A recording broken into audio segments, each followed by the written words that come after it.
Welcome back to our news bulletin. The death toll from COVID-19 in Brazil has crossed 40,000 after 1,239 people died in the past 24 hours. In the US, 910 people have died overnight, with the toll nearing 114,000. Meanwhile, Mexico's death toll has risen by 587 to nearly 16,000. Worldwide, the death count has crossed 421,000, while infections are over 7.5 million. Further details in this report. Countries are forced to choose between human and economic damage of COVID-19 as fears of a second coronavirus outbreak hit global shares. The UN says the economic fallout from the pandemic can plunge to an extra 395 million people into extreme poverty. While Latin America continues to be the virus epicenter, its worst-hit country, Brazil, has reopened shopping malls in all major cities. The island nation of Cuba is looking forward to reopening its borders, but the government announced it will do so in phases.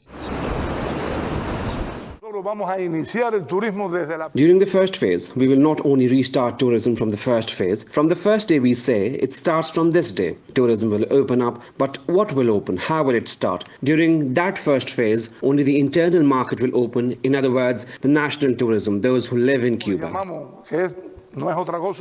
China has reported 7 new coronavirus cases, including the first instance of a local transmission in Beijing in weeks. Authorities said the other 6 cases were all brought into the country by Chinese citizens arriving from abroad. Meanwhile, South Korea has announced to extend its prevention and sanitation guidelines until daily new infections drop to single digits. The government has decided to extend the current prevention and sanitation guidelines in the capital area while putting extra quarantine efforts after discussing with local governments in Seoul area. Over in Australia, the federal government has stepped up pressure on state leaders to reopen internal borders to revive the country's economy. In Indonesia, hundreds of children have died from COVID-19, giving the country one of the world's highest rates of child deaths from the virus. Pakistan has reported a record 107 deaths from COVID-19 and over 6,000 infections in the last 24 hours. The health ministry says the country's death toll has risen to 2,463 with over 124,000 cases. The ministry said over 40,000 patients of coronavirus have recovered so far.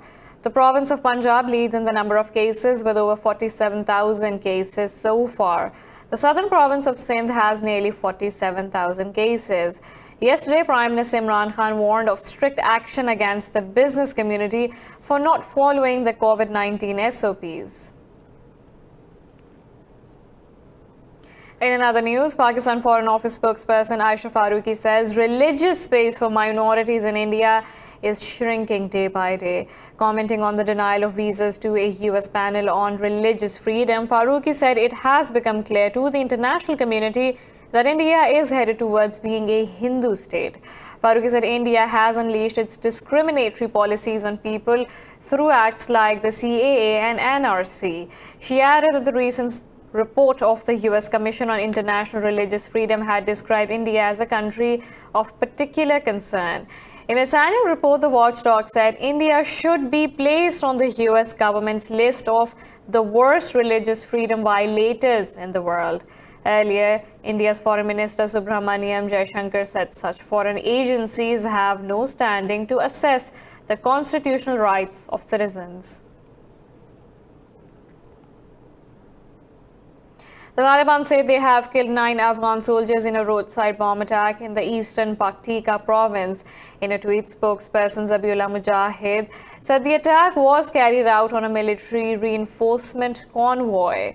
Mujahid said 8 others were wounded while 7 armored personnel carrier vehicles were destroyed in the attack. Several incidents have been reported in Paktika as the brief truce between the Taliban and Afghan government holds loosely after Eid ul-Fitr. Kabul has not commented on the group's claim yet.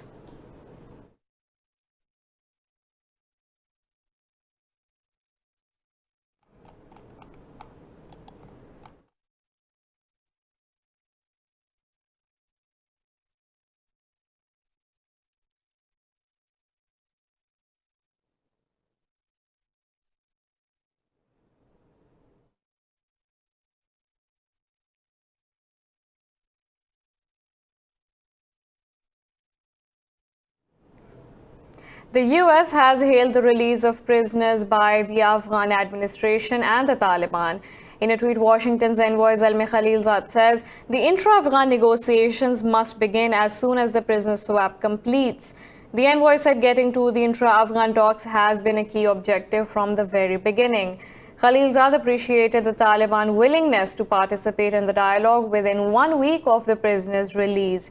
He said all sides must work together to prevent spoilers from undermining the peace process.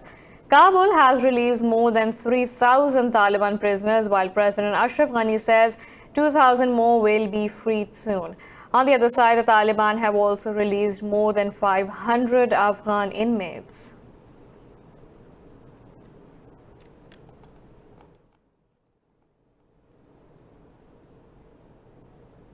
The US has promised to reduce its troops from Iraq over the coming months after talks with Baghdad. A joint statement of the strategic dialogue said Washington does not seek a permanent military presence in Iraq. It said the troops will be reduced over significant progress made in the fight against ISIS. While in return, Iraq promised to protect bases housing US troops under threat after a series of rocket attacks. Both countries also discussed Iraq's economic and energy crisis amid the COVID-19 pandemic. The two countries held their first strategic dialogue in more than a decade after the killing of Iranian Commander General Qasem Soleimani. Iraq's delegation was led by the Deputy Minister for Foreign Affairs Abdul Karim Hashim, while Under Secretary of State David Hay led the US team. US Secretary of State Mike Pompeo says the country will not be threatened by a kangaroo court, referring to the International Criminal Court. This comes after President Donald Trump authorized sanctions against an ICC probe into possible US war crimes in Afghanistan. In a news conference, Pompeo said sanctions could extend to family members of ICC officials, preventing them from visiting the US. During the conference, US Attorney General also accused Russia of manipulating the International Court. Condemning the move, the Human Rights Watch said the action demonstrates contempt for the global rule of law. The rights party said the move represents a blatant attempt at obstruction. The US says the withdrawal of its forces from Syria will be a political decision as terror threats from ISIS still exist. At a think tank event, US Central Command General Kenneth McKenzie said the stay in Syria is yet to be over. He said CENTCOM should be taken into account as part of the 2017 US National Defense Strategy. The US general said the strategy prioritizes great power competition over counterterrorism with China and Russia in the Middle East. McKenzie said he worries about China's role in the region as Beijing gets over 50% of its oil through the Strait of Hormuz. Syria has been mired in a vicious civil war since early 2011 when the Assad regime cracked down on pro-democracy protests. The UN says cruise missiles used in Houthis' attacks on oil facilities and an international airport in Saudi Arabia last year were of Iranian origin. This comes as Washington pushes the UNSC to extend an arms embargo on Iran that is due to expire in October under the nuclear deal. In a report, Secretary General Antonio Guterres told the Security Council weapons that the US seized last year were also of Iranian origin. Guterres added, the drones used in May and September attacks were also of Iranian origin. Iran's mission to the United Nations in New York did not immediately respond to a request for comment on the report. However, Council veto powers Russia and China have already signaled their opposition to the move. The 15-member council is due to discuss the report later this month.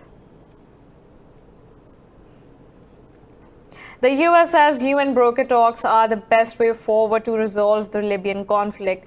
Assistant Secretary for Near Eastern Affairs David Shanker said parts of Egypt's proposal for a truce are helpful, but UN talks can be more productive. Shanker said while Washington opposes Khalifa Haftar's offensive, it has not thrown its support behind the government. Libya's warring parties started to engage in a new round of UN-backed ceasefire talks on Wednesday. Meanwhile, Arab League Assistant Secretary General Hussam Zaki said the government of national accord is legitimate as per the secret agreement. In an interview, Zaki said Arab League's position is to let both parties sit for political dialogue, but he admitted the difficulties in the process, accusing both the parties of a lack of political will.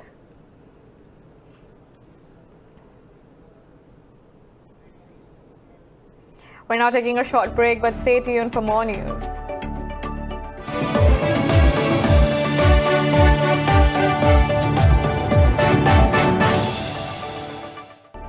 Welcome back. North Korea has accused the US of making empty promises, calling Washington a long-term threat to Pyongyang. In a statement, North Korea's Foreign Minister Ri Son-gwon said Pyongyang will develop more reliable military forces to counter Washington's threat. Ri said there was little reason to continue the personal relationship between North Korea's Supreme Leader Kim Jong-un and US President Donald Trump. He said the Trump administration was only focused on scoring political points by threatening Pyongyang with nuclear strikes and regime change. Meanwhile, a US State Department spokesperson said Washington is committed to reaching a balanced agreement with Pyongyang. The bilateral tensions have been intensifying since the failed Vietnam summit between Kim and Trump in February 2019. British Prime Minister Boris Johnson and the top EU officials will hold talks on June 15th to revive stalled negotiations on future ties. In a tweet, the EU spokesman said Council President Charles Michel and European Commission head Ursula von der Leyen agreed for the talks. Meanwhile, France has warned that it will be difficult for the EU and the UK to reach an agreement over a new trade relationship by year-end. French State Minister Amélie de Montchalin so the negotiation should be completed in 4 months, which seems difficult. Slovak police say they have killed a 22-year-old man who attacked staff and students with a knife at a school. The school's vice principal was killed while 4 others were wounded in the assault. Police said the wounded include 2 children and 2 adults in the attack at an elementary school in the town of Rutike. The attacker was then shot by police after fleeing the school. Police President Milan Liakansky said the attacker is believed to be a former student. Slovak elementary schools began reopening on June 1st under an easing of coronavirus lockdown measures. Pakistan says it remains committed to cooperating with all neighbors on controlling the Locust threat. Foreign Office spokesperson Aisha Faruqi says Pakistan, India, Afghanistan and Iran have decided to revive communications at the level of Food and Agriculture Organization. Faruqi said all countries in South and West Asia have agreed to constitute a technical team to exchange information. She said Pakistan has been participating in these meetings on a weekly basis. The spokesperson said these exchanges are fruitful in sharing information in the bordering areas of Pakistan and India. Earlier, India's External Affairs Ministry said New Delhi has proposed to Pakistan to activate technical level meetings in the run-up to main meetings. It said the 2 states can undertake a joint locust control operation and facilitate the supply of pesticides. The EU Aviation Safety Agency has certified for flight the world's first fully electric aeroplane, the Pipistrel Velis Electro. In a statement, the aviation body said this will pave the way for environmentally sustainable and emission-free aviation. EASA Executive Director Patrick Guy said this is the first electric aircraft but will not be the last. Velis Electro is a 2-seater aircraft intended primarily for pilot training. The certification process was completed in less than 3 years.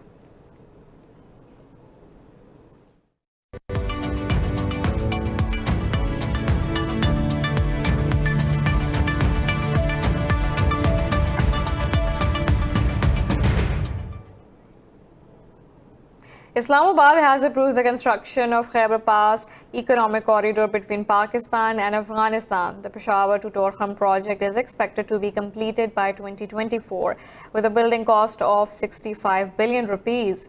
Federal Minister Nurul Haq Qadri said the 48-kilometer project will comprise 4-lane expressway and an industrial zone. He said the project will usher into an economic revolution in the area.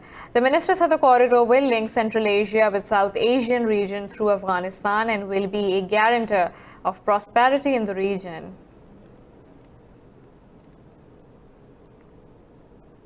The International Monetary Fund says governments around the world have spent $10 trillion to combat COVID-19 pandemic and its economic fallout. In a blog, Fund's managing director Kristalina Georgieva wrote, further efforts are needed to contain the fallout. Georgieva said it is very likely IMF will further cut its April forecast for 3% contraction in global output.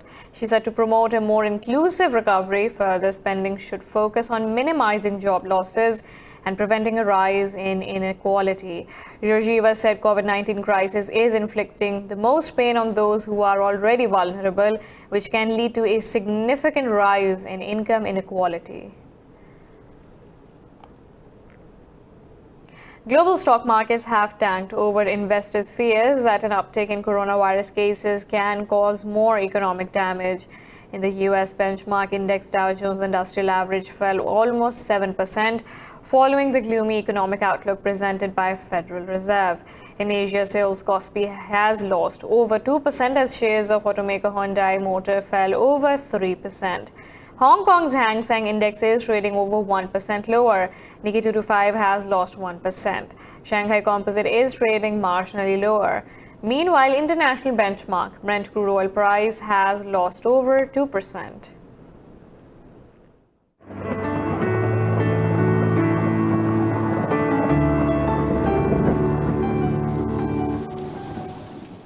Now let's look at the weather from around the globe.